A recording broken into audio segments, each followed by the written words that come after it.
We wanted to create something that stood out from the crowd a little bit.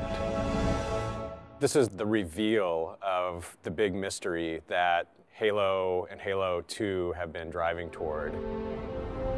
Where are we? Who is this? What's happening? The Covenant have uncovered something that is immense. It's this gigantic Forerunner structure that just looks huge. Now that he's looking out over this massive thing, the player's going to say, what is that? The other part of the story that's important, of course, is that Cortana is in trouble. I'll detonate in Emberclad's reactor, just like we did the Autumns. No, I don't want to chance a remote detonation. I need to stay here. Cortana has been left away from the Chief. She's in the clutches of the Gravemind. I will ask, and you will answer.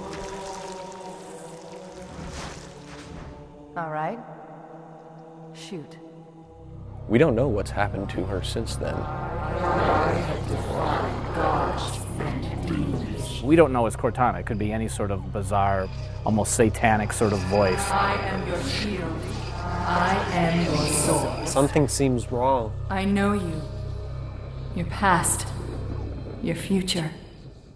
I think the expectation is huge. Everybody I talk to, if you mention Halo, everybody immediate reaction is, how's Halo 3? I think what is going to strike people is the scale. That's real stuff way out there. I mean, we pushed it as far as we possibly could push it. We always wanted to have that epic feel, but due to the limitation of technology, it always fell short.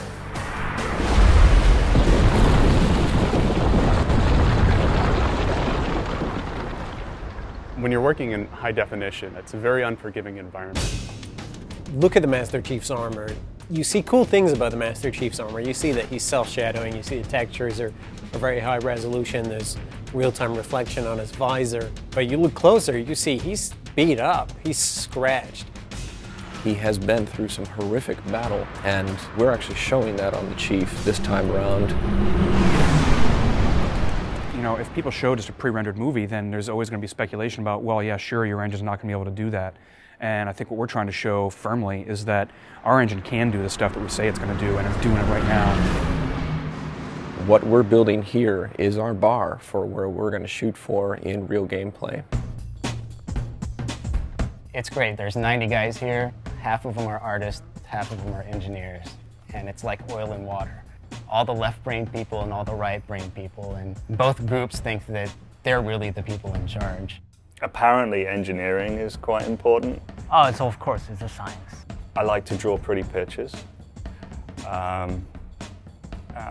So I get to do that, I suppose. It's all about the lighting, it's all about the the additional detail, the bump mapping, I can't remember all their terminologies, and the Huda Hada and the triple specular shields and so on and so forth.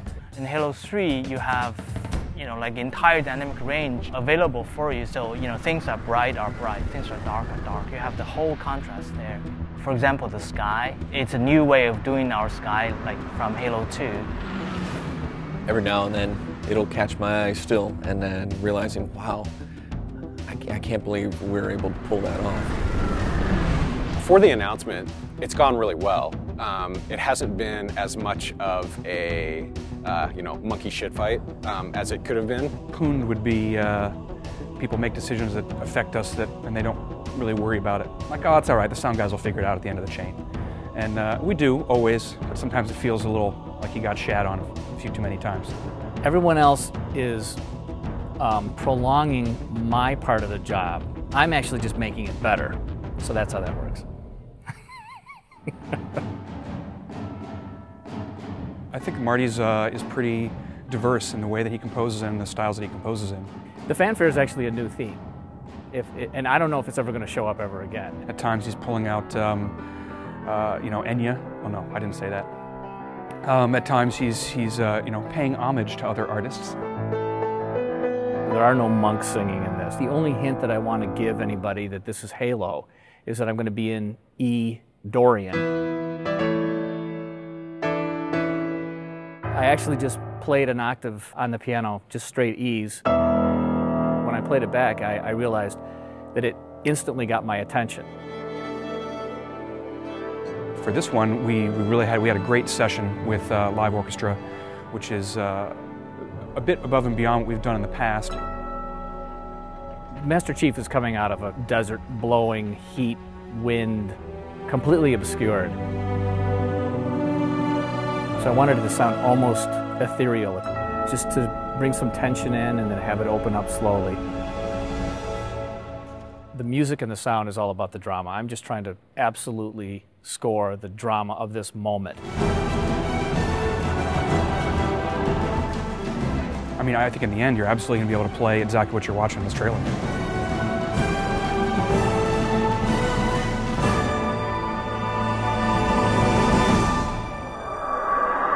This is Spartan 117. Can anyone hear me?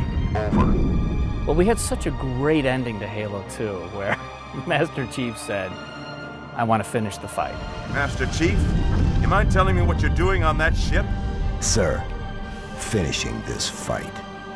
Which had most Halo players universally screaming and throwing their controllers at their TVs because they didn't get to finish the fight. Well, I didn't say anybody threw their controller. They might have dropped it in amazement. You won't just finish one fight, you'll finish all of the fights that you started in Halo 1. I think we're trying to raise an awful lot of questions about what on earth is going to go on in this game.